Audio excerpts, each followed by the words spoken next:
Teachers, what was the worst thing that happened on a school trip? Story 1. Former assistant teacher here. We were on a 6th grade field trip to the Franklin Institute in Philadelphia. Cool place. So at the time, one of the attractions was a sort of centripetal force machine that you can sit in and get swung around. Poor explanation, but imagine the Gravitron, only smaller and faster, with seats and no walls. Googled it but can't find a ride. Guessing it was swapped out for something else. Well, one dumb kid thought it'd be funny to show off and see what happens when you undo your seatbelt while riding. Naturally, he got flung out of the machine at roughly half the speed of sound and broke his fall with nothing but his face. Glasses busted, massive concussion, totally wrecked. There was a whole investigation, and the teacher in charge of that kid's group had to actually defend himself from accusations that he could have somehow stopped that level of stupidity. Sadly, I didn't witness it, but did hear the impact from one room over. Pretty interesting day. Your Honor, I could have stopped him, but then you'd be trying me for breaking the laws of physics. Blaming the teacher. The lengths parents will go to protect their dumb kids is astounding. Forget suspending this kid. I think the hospital visit will be more than enough.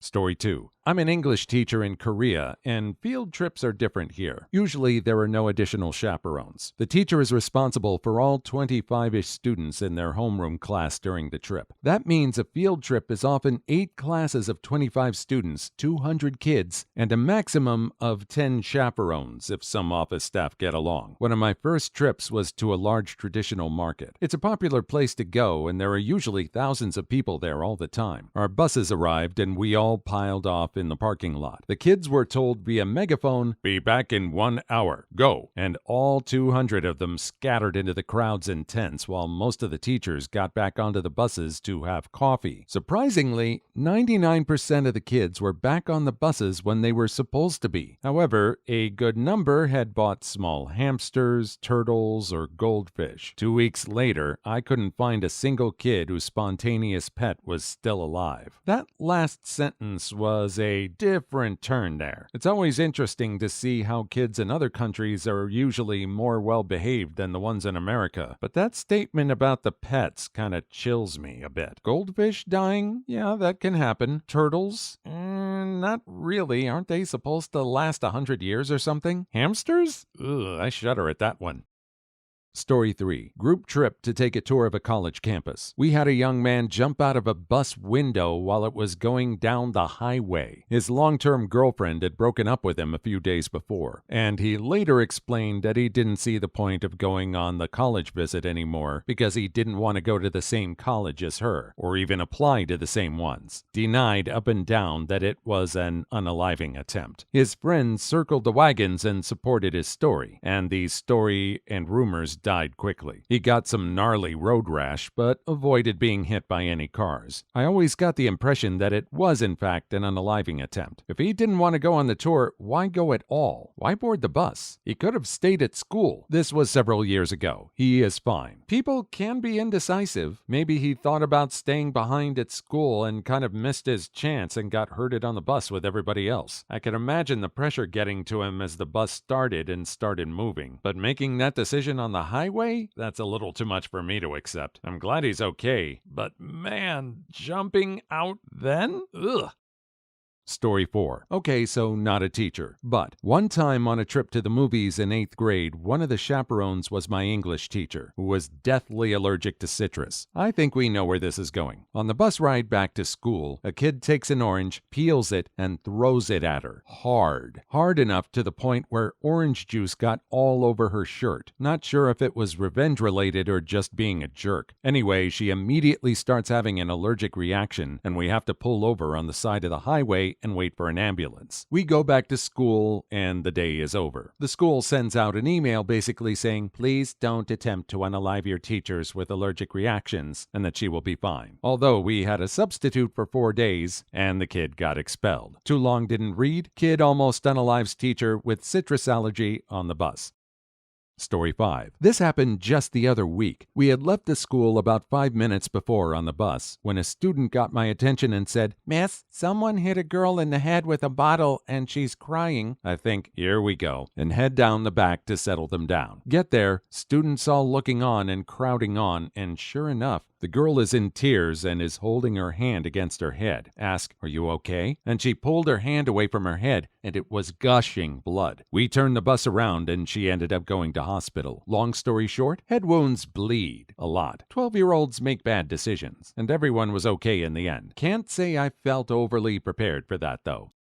Story 6. Obligatory not a teacher. But when my econ class went to NYC for a field trip, one of my classmates tries to buy lettuce off a guy in an alleyway. Turned out to be an undercover cop. We were in the honors class. He was a cool kid. Was walking to school in freezing weather one day and he offered me a ride. Don't remember what happened to him after that. I know he didn't graduate with us that year. You would think an undercover cop would have bigger fish to fry than a high school kid. Lettuce? Why would he blow his cover over a thing like that? I think the bigger question is how an honors student mistook an undercover cop for a lettuce salesman. You'd think he'd be smarter than that. Come to think of it, you'd think he'd be smarter than to try and buy lettuce on a school field trip. Why then? Maybe he's just too busy with homework the rest of the time, I guess. He is an honors student after all. Story 7. When I was in the AmeriCorps, I was a tutor at a school where a popular 7th grader drowned on the class's end-of-the-year field trip to a lake at a state park the summer before it started. There were no lifeguards on duty. He was in chest-deep water when he went under in the lake and never came up. His friends and the chaperones tried to find him, but by the time they did, it was too late. This was an underserved school in a really rough neighborhood. According to the teachers, things were getting better at the school, but this really messed with the kids. It was a very challenging year for them. Story 8. I am a teacher, but my anecdote comes from when I was a kid back in the mid-90s. We were visiting some museum in London and were traveling on the train and the tube with teachers. On the way back, some students didn't get on the tube before the automatic doors shut, and the teacher in charge just yelled loud as if he could, "See ya back in school, lads!" And we just went home. And the teacher waited at the school later on, and sure enough, about 40 minutes after everyone else got back, the remaining kids turned up. If that happened to me now as a teacher in 2019, I'd be fired. Probably out of a cannon into an abyss marked RIP career.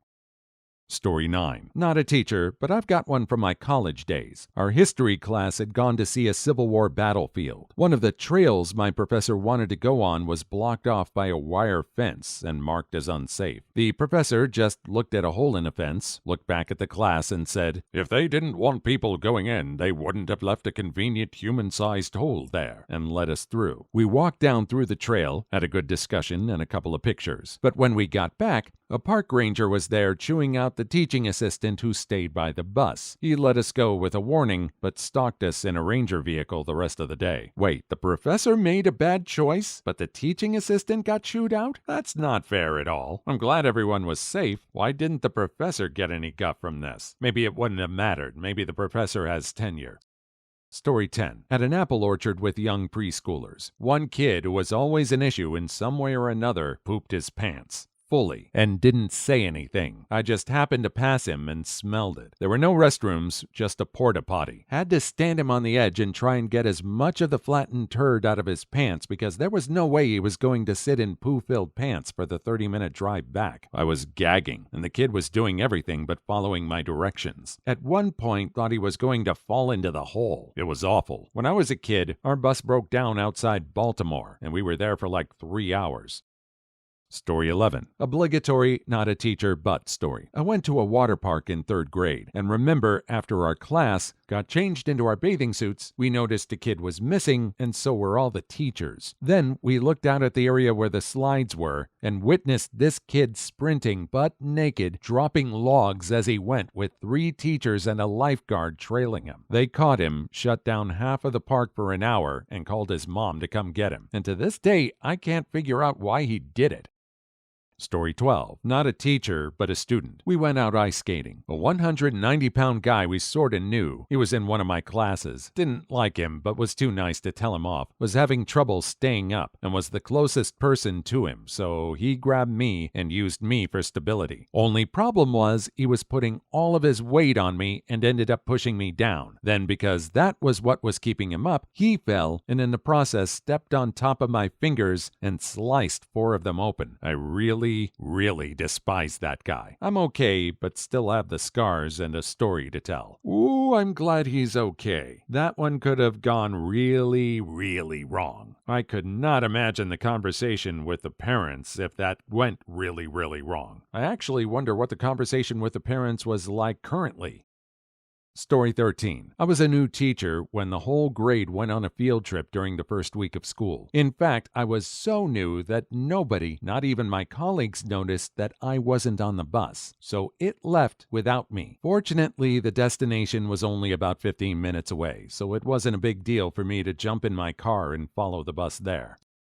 Story 14. Once, my boss messed up and we got to the airport late and we missed our flight. So 40 kids and 7 adults, and he refused to split our group up. We ended up having to stay an extra night. It was a nightmare since our bags made it and we didn't. Also had a student fall off the train platform and onto the tracks, breaking ribs and knocking herself out cold. She looked like a rag doll going down and felt helpless just trying to keep the other kids calm. She was okay eventually. Please like and subscribe if you've made it this far. I hope you'll enjoy the rest of this video, and have a wonderful day.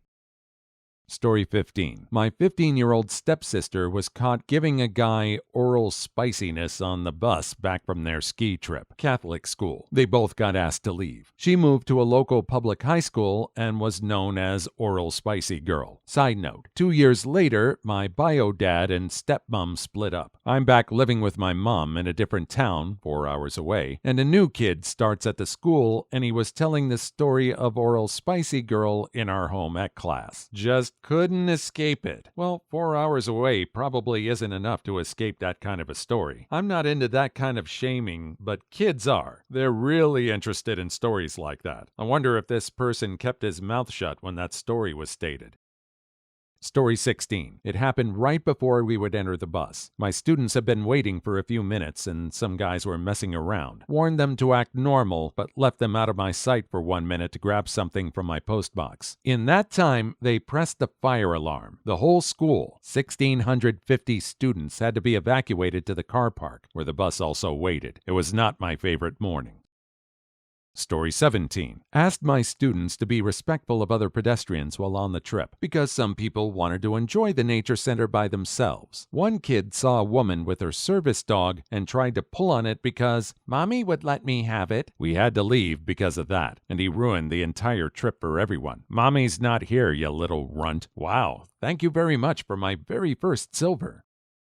Story 18. I went on a class trip as a chaperone to a science center. I was in charge of a group of 8 boys. One of them goes missing, asks the others where he went, and they don't know either. He's missing for about 10 minutes until a security guard from the center comes up to me with him. The guy asks, "Is he one of yours?" and tells this kid to open his backpack when I say yes. Probably $200 worth of stolen stuff in there. Stealing from a science center? Probably stole from the gift shop. I couldn't imagine he was trying to take down a science display and stuff it into his backpack. But then again, what kind of stuff in a gift shop is a student gonna try and steal? Coffee mugs with science slogans on them?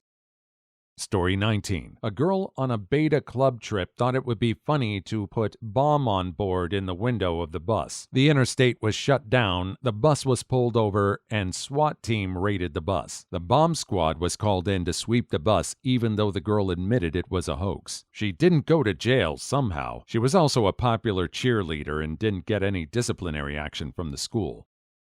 Story 20. Not a teacher, but a chaperone on a 6th grade trip. And on the bus, a pair of the more, developed students proceeded to have a rather extensive makeout session. So I went back there and plunked my dad butt between them. They were not happy. The conversation about teen pregnancy avoidance was even more painful for them.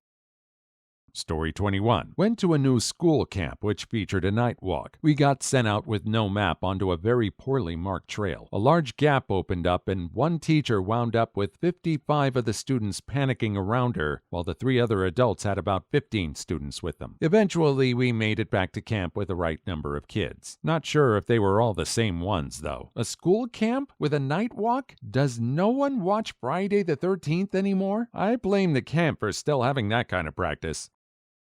Story 22. I had a child have a massive asthma attack after a visit to a farm in a cotton gin. Ended up giving her mouth to mouth on the side of the road and praying for an ambulance. She was fine after a couple of breathing treatments and some steroids. Thank goodness. This was before cell phones were common and we had to use the call box on the side of the highway. 10 out of 10 would not repeat. Story 23. I'm a student, but on our school trip, 2 teachers had an affair. People found out 2 years later, and they're still going strong. Another teacher mysteriously birthed a child 9 months after another school trip with my sister's class. The father was another teacher that was on the trip as well. I live in a small town.